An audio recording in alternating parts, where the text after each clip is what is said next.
Hi guys, welcome back to my channel and welcome if you're new.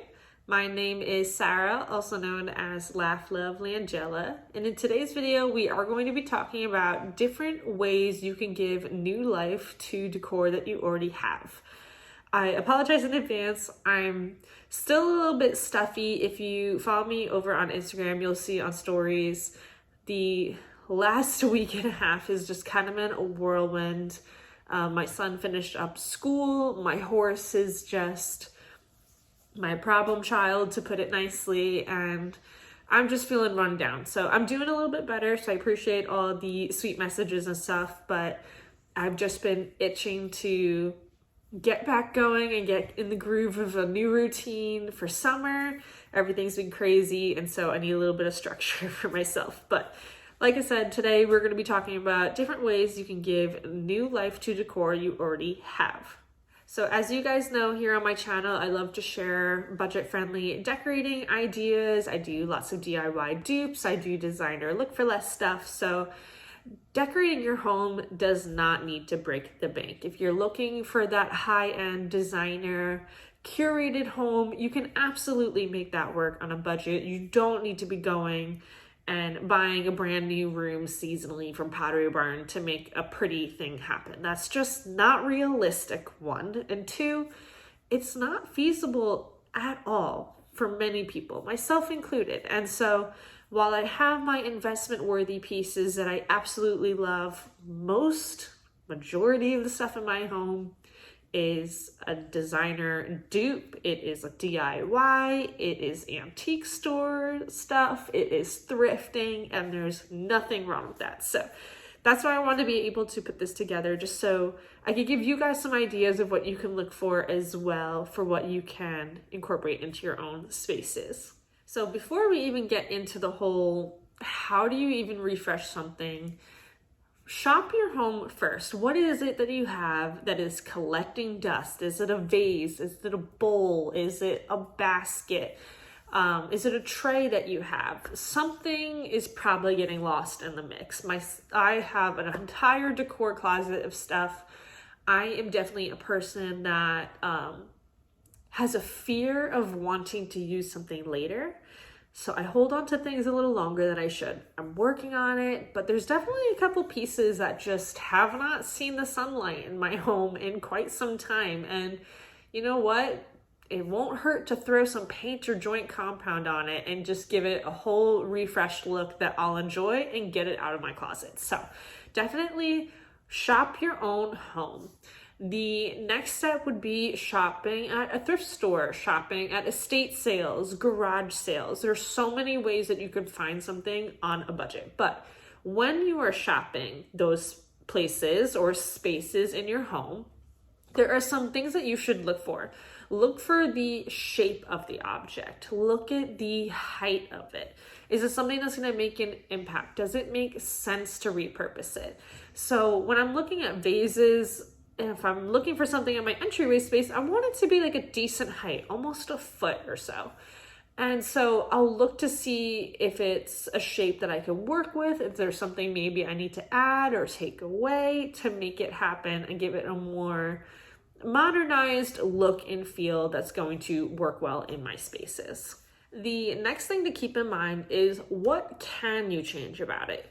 You can change the color of something, you can change the texture of something, you can change the shape of it to a degree, and you can also change details, either adding or subtracting them. So there's so many different ways that you can go about this. I'm going to share a couple of versions of what I've done, or maybe ideas I have that you could definitely incorporate in your spaces. So a perfect example to start with is the Kirkland's mirror I recently picked up. It is a perfect dupe of the Art House mirror, and color-wise, it was just a little different. So I knew I was gonna go in with some European gold rub and buff. Rub and buff is one of my favorite budget-friendly ways of updating an item. I've done it on picture frames, I've done it on candle holders, mirrors as well before. There's so many ways that you can use it. The only thing I will say is I would not recommend it on something that is daily use. So I would not recommend it on a doorknob, on kitchen handles, kitchen knob, cabinetry kind of finishing stuff, and faucets. I would not recommend it on anything that you are actually going to be touching and utilizing for its functionality every day. It's just not gonna stay. It's gonna come off. My mirror, nobody's sitting there telling my mirror how pretty it is and touching it. It's just sitting on the wall.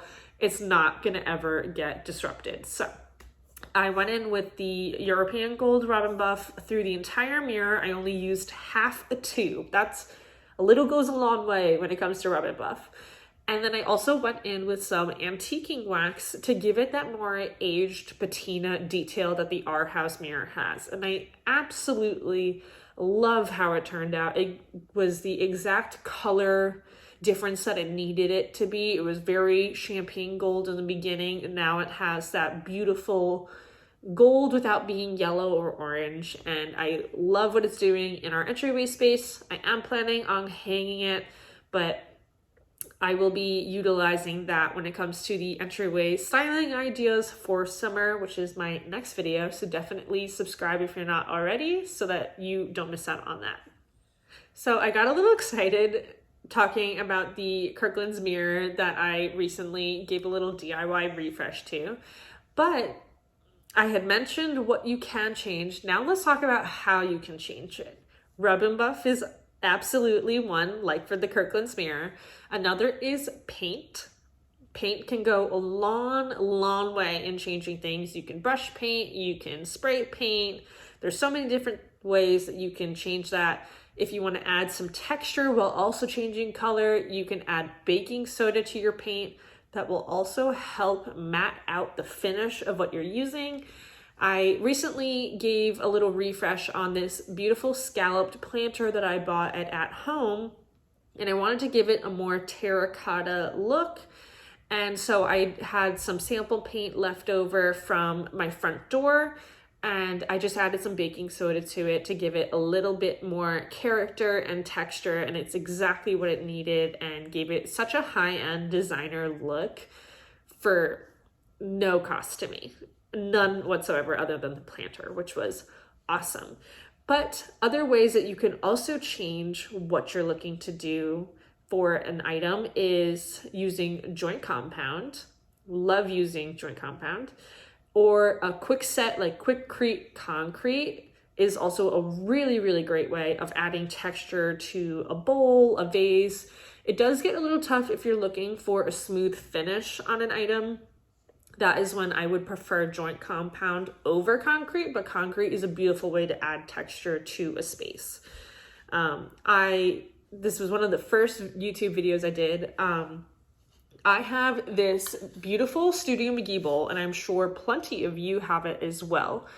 I managed to get it on clearance, like 90% off. So I have one regular one that I absolutely love. I love the shape of it and the depth that it has, but I took some concrete and some cording and made a Pottery Barn dupe bowl out of the bowl. So this is a great option to Goodwill, other thrift stores. Always have bowls available.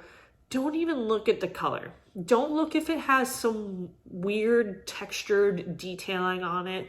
Look at the shape of it, and you can just slap some concrete on it and make it a whole new thing.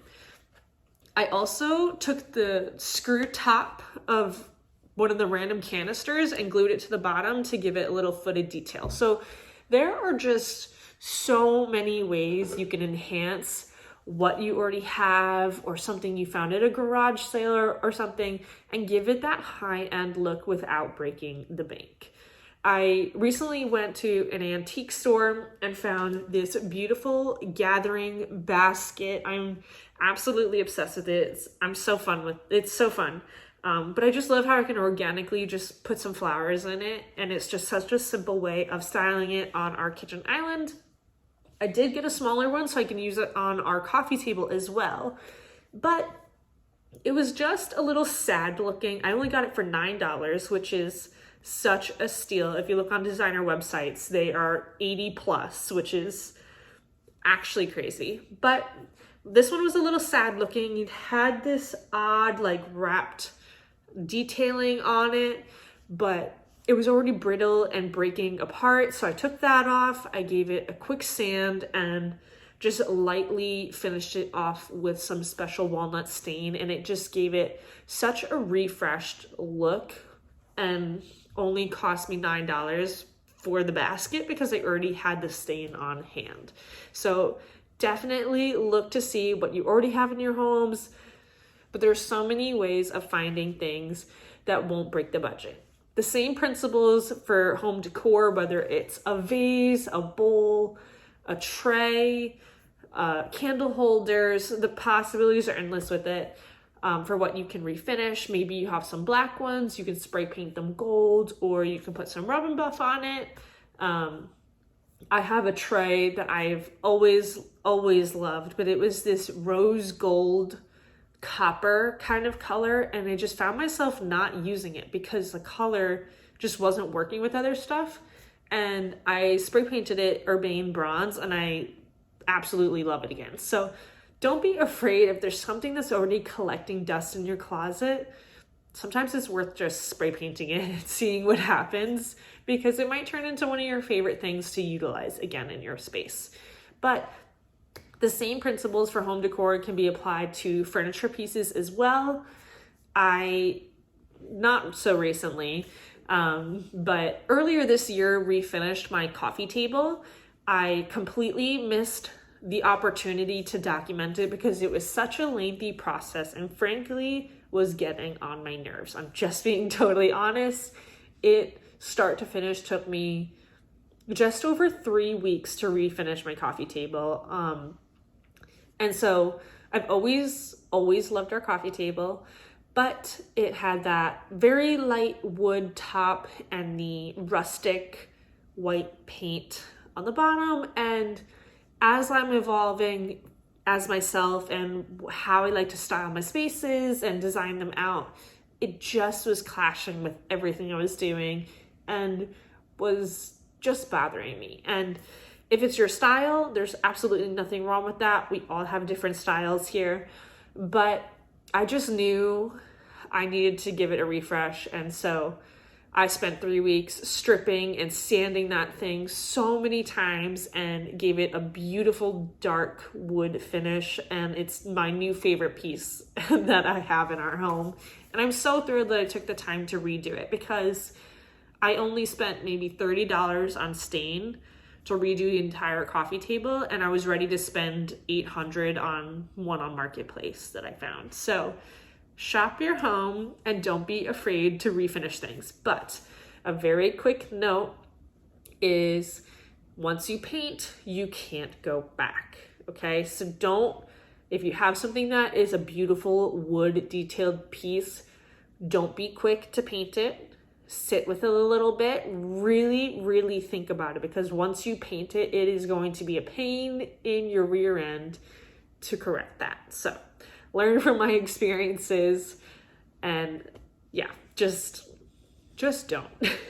But that is going to wrap up today's video, friends. I know that this was very chatty and lengthy in that sense. Thank you for your patience with my exhaustion, congestion that I have going on. I sure hope that you were able to understand me well enough. My next video is going to be some summer decorating inspiration, so definitely you don't want to miss out on that. I sure hope that you enjoyed today's video, and I will see you guys in my next one. Bye.